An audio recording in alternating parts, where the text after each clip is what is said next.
Hello everybody, welcome back for another video. Hope you're all doing well and that you're all having a great day. Likes, comments, and subscribes are always appreciated. And without further ado, let's jump right into it. Welcome back to another News I Missed, where I go over news I missed, because there's always a lot of stuff happening in the cryptocurrency space, so we go over it here together.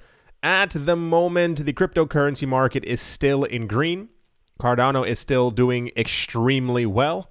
There's a lot of news discussing and talking about currently that Bitcoin is apparently ready for the next leg up. It's like $38, over exaggeration, away from $50,000. I posted it yesterday on Twitter. I'm like, just do it already. Like, everyone knows that it's going to, at some point relatively soon, fly past $50,000. But for some reason, it's still stuck a couple of $100 away. So at the moment, that's basically all the price news. A lot of it, I mean, if you wanted to go really deep into it, it's basically a lot of the other price news was talking about the other altcoins also going up. It was like, this coin went up by 12%, this coin went up by 13%, but we know that they are because the top two coins are also going up very high as well, so everything else is moving in tandem. Anyway, that's that. Let's move on. In probably one of the most popular news stories in the last couple of days, the mayor of a small town in Missouri, known as Cool Valley, plans to hand out Bitcoin to all of the inhabitants of the town. Mayor Jason Stewart will be offering up to $1,000 worth of Bitcoin to all 1,500 residents. But there's one caveat or one catch. They cannot sell the free Bitcoin they receive, at least for a couple of years. According to a report by local publication KSDK, Stewart is currently raising money to be able to give Bitcoin to the residents.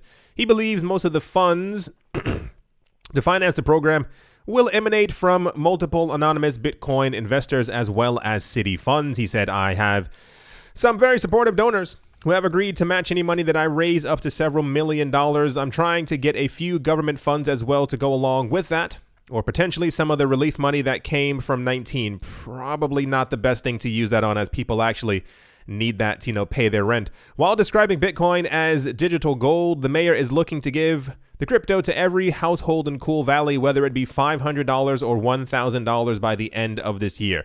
I think this is incredibly cool, regardless of the name Cool Valley of the town. I don't think this is feasible, as Bitcoin is quite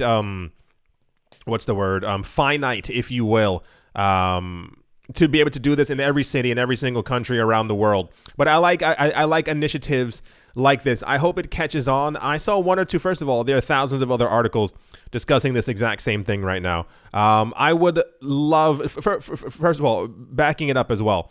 A lot of people were writing, and I saw some articles talking about, like, it's cool that he's giving the money away, but don't try to control people's monies, bro. No, that's because many people, I don't want to know, they simply just don't have the foresight to see where a lot of this is going. I mentioned this before, I think multiple times over the course of a couple of years. For those of you not looking at the screen, it says a bunch of MIT students got $100 worth of free Bitcoin in 2014. Some got rich and some wasted it on sushi. I think like maybe one of them like made money, and not even like got rich. Like they still sold some of it. What happened was that they were trying to do experiments years ago when Bitcoin was still relatively new. And people were giving it away all over the place. Like there were multiple celebrities. What's that woman's name? Is it, I don't remember. She got offered a concert. You can find it. I think for like 1,000 Bitcoin or something like that. And she was like, you must be out of your mind. I only do it for real money. And then she realized years later she could have made like $20 million back at that time. And she was like, oh, I wish I had that Bitcoin now. So this guy saying, hey, I'm going to give you $1,000 in Bitcoin, but hold on to it, is probably the greatest thing ever. And it'll actually benefit these people in the actual long run. Like, especially if we see all-time highs during this bull run, if we happen to have a downtrend and then have the next leg up of the bull market in 2014, and then in 2025 see the whole price explosion thing, I'm pretty sure these people will be very grateful that they still have that Bitcoin, because, logic. Anyway, so this is very cool news. I mean, it made news everywhere. I think I only have like 5 tabs for it up here.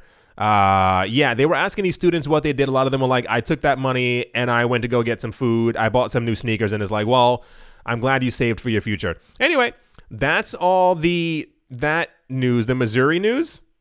I'm going to say the Missouri news. All right. Let's move on.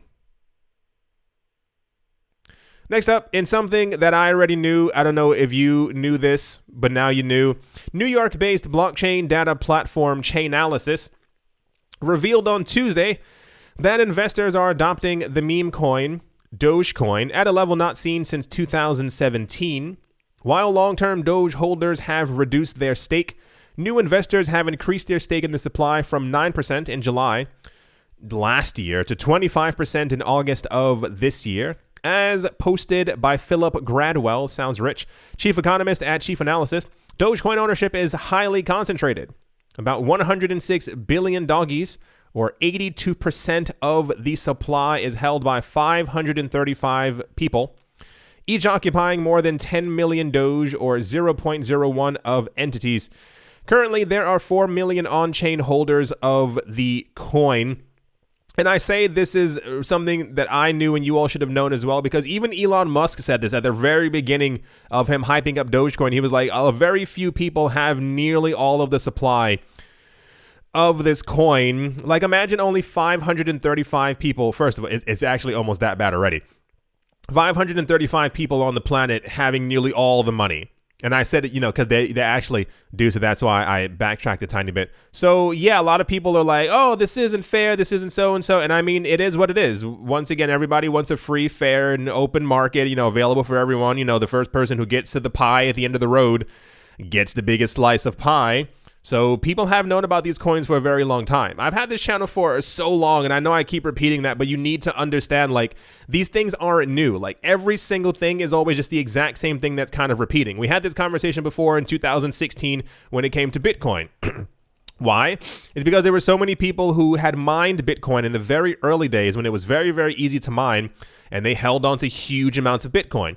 Or the Winklevoss twins, or the CEOs of all these mega companies. They got into Bitcoin and Ethereum super early when nobody else was paying attention to it, when everybody called it a scam, when everybody called it terrible, when everybody said it was only for these kinds of people, etc., etc., etc. So now they hold the most because they saw the future before everybody else. This is why I keep telling you, I'm like, if you're in the market right now, you don't understand how far ahead that you actually are from everyone else. So the news is, years ago, people were like, let me accumulate Dogecoin. Years ago, you were able to accumulate, I think 2 or 3 million Dogecoin for, what was it, 45, 50 something dollars, in the very, very beginning. And then even when Dogecoin at some point was still below 1 cent. It was multiple decimal points below 1 cent.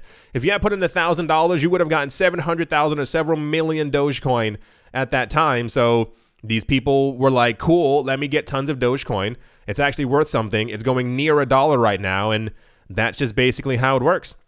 Anyway, so not that I'm, championing people holding all of the supply, but that's just how it goes. I told you all, remember last year when Ethereum fell to $200, I was like, hey, might be time for everyone to really, look deeper into this coin and figure out if they want to add it to their portfolios.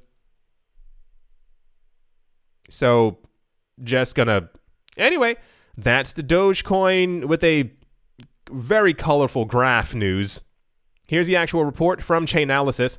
It says 82% of Dogecoin, worth $28 billion, is held on chain by 535 entities. Fantastic. Alrighty, let's move on. Next up, the leader in security and infrastructure solution for crypto and blockchain apps, okay, that's a long sentence, Ledger, there we go, announced it now supports Binance's smart chain. The crypto company published the news on its blog on the 13th of August. More so, Ledger said that users could securely manage and transact their Binance Smart Chain's native tokens.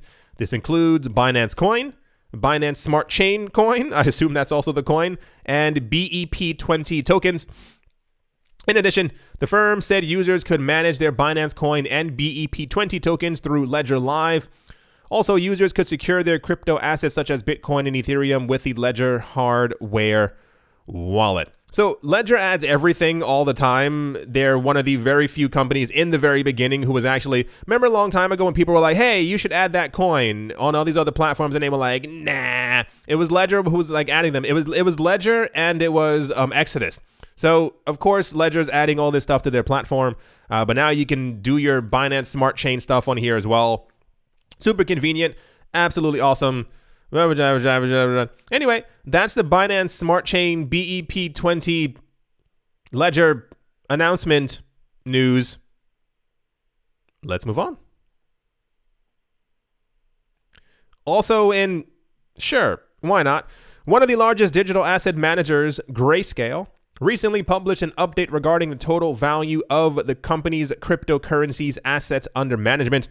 The New York-based crypto asset management firm now holds more than 3 million Ethereum, with a total value of over $10 billion. According to the latest data published by Grayscale, the overall value of its cryptocurrency assets under management has reached $41 billion. Grayscale started this year with approximately $20 billion worth of crypto and now has $41 billion. So it doubled. The New York-based firm now has more than 3 million Ethereum with a total value of $10 billion. Since the start of this year, Grayscale accelerated the accumulation of Ethereum significantly. I wonder why. During the first week of March, the U.S. firm added nearly 20,000 Ether to its Ethereum holdings.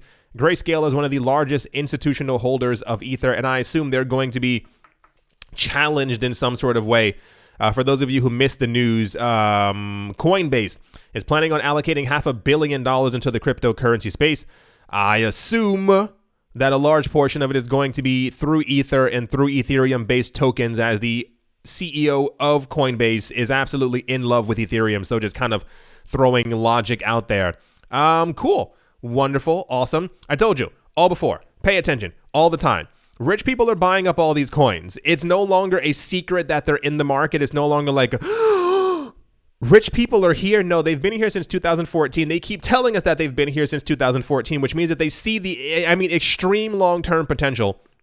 You see all these banks getting into it, or rather telling us that they're dipping their toe into the pool when they're basically throwing an elephant at the cup, if you understand that reference at all. You know, the water and the elephant's too big, so the cup kind of knocks over. The point is, they're in the market. They're buying up all the cryptocurrency. They're buying up all of it. All of it. Every single bit of it. All of it. None of it will be left for anyone else. They're buying up all the cryptocurrency that's out there. They're already the richest people on the planet, and they're making sure that they remain the richest people on the planet. Remember when we were talking about this was sometime last year, and I tried to get everyone to try and like sit there and focus for a second. I said, if we're getting price predictions for 2021, that Bitcoin's price is going to be anywhere from 138,047 cents to 300-something thousand.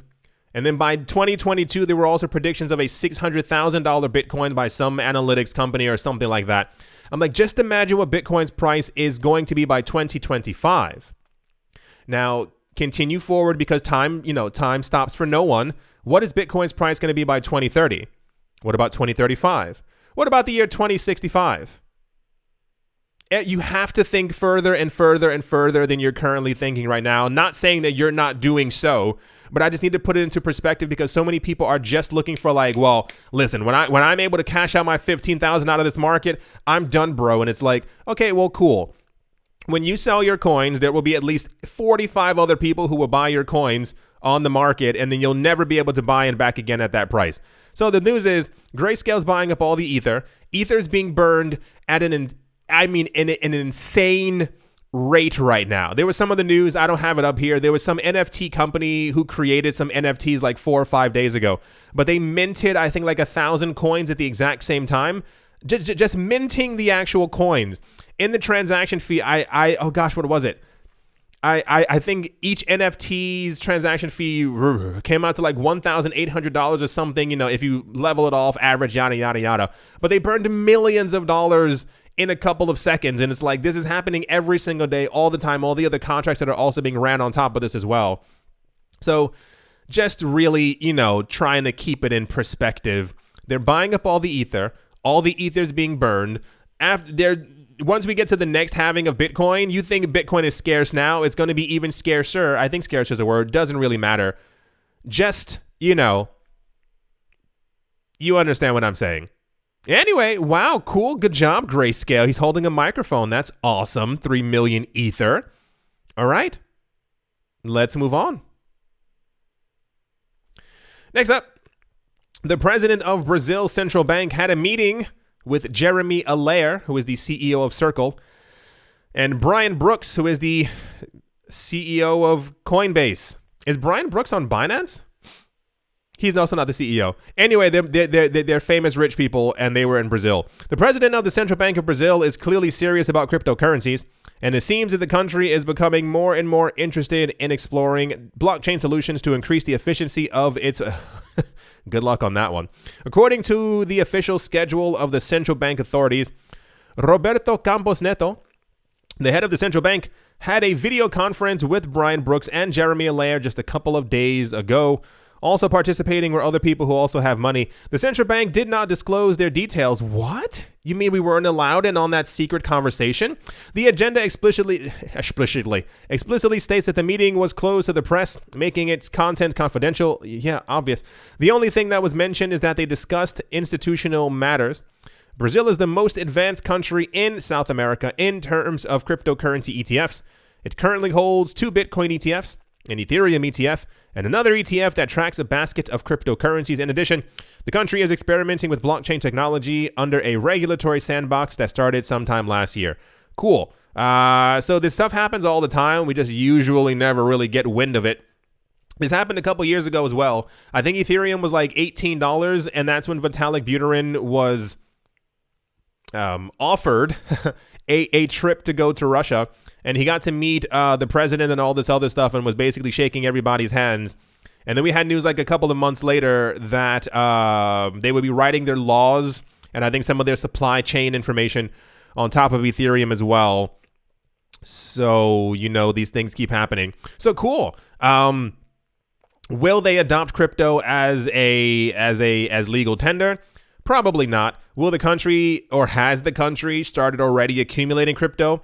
More than likely. Where this partnership is going, who knows? But there's a reason why we weren't let in on this information and why they were talking to Binance's, Coinbase's OCC, Brian Brooks. So cool. We'll see what happens. I assume this will remain secret, at least to a certain degree.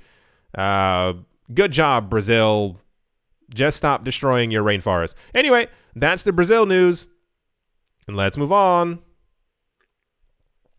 Also in the news, for some reason, Binance has appointed a former American Treasury official as its new AML anti-money laundering enforcer, as the firm apparently moves to get out on the good side of regulators around the world.